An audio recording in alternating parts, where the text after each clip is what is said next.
Hey everyone, my name's Jerry and I'm new to the Truther community. Yeah, I was one of the late bloomers that woke up during COVID.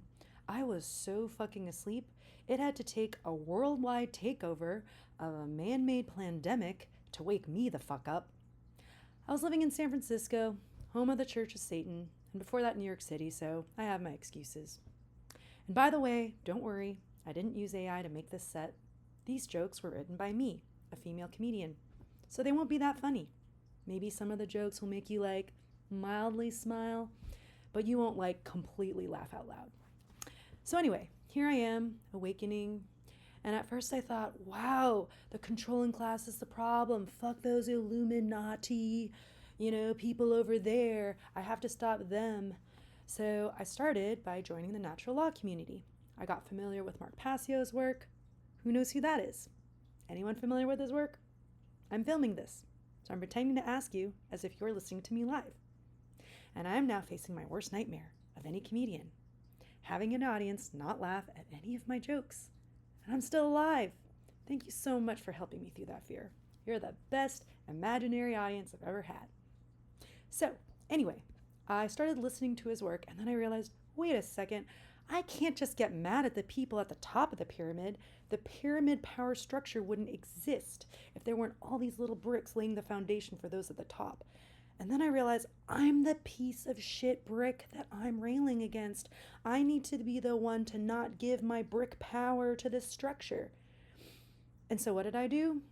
Like any good fake woke liberal, I avoided looking at myself in the mirror and did copious amounts of plant medicine journeys. And I met some really cool beings, mostly interdimensional. I know. I can hear the left brain people being like, what you experienced wasn't real, as it was just chemicals having certain reaction in your brain. And I have a materialist view, which means I religiously believe that there can be no soul, since all that is known is within the fields of human perception, and there absolutely cannot be anything outside of what I perceive as known. Okay, but then I would think, but would it be like to meet another intergalactic civilization? Like if you met a level 1 civilization on the Kardashev scale, what would you tell them? Yeah, down here, we advance technology for the sole purpose of our collective demise. Would you invite them to Earth? I'd be like, Earth is beautiful, but us hairless apes are fucking nuts. We nuke each other just to test weapons out. And then they might ask me, how do you tell humanity that they're not the center of the universe? Maybe ET contact for us would be like open communication with us like ants, telling them that they're not the most intelligent species in nature. A civilization thousands or even millions of years older than us would be too big for us to know or even comprehend. And when an anthill is stepped on, they feel like it was a natural disaster.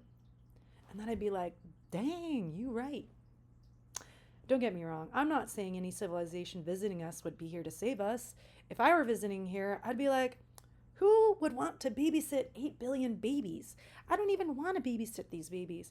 We're all here trying to raise and teach 8 billion babies.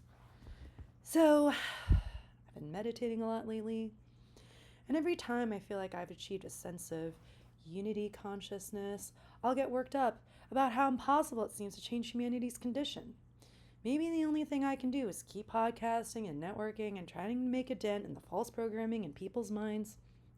Sacrifice my entire former life, as I'm sure many of you have as well. And it's a thankless, lonely journey sometimes. I want to thank the People's Reset for bringing us here together today. We are all one, under an illusion of separation. We keep trying to raise humanity's consciousness while we're on this planet. And when I face death, maybe I can be turned into a bunch of mushrooms for someone to ingest for their awakening. Thank you.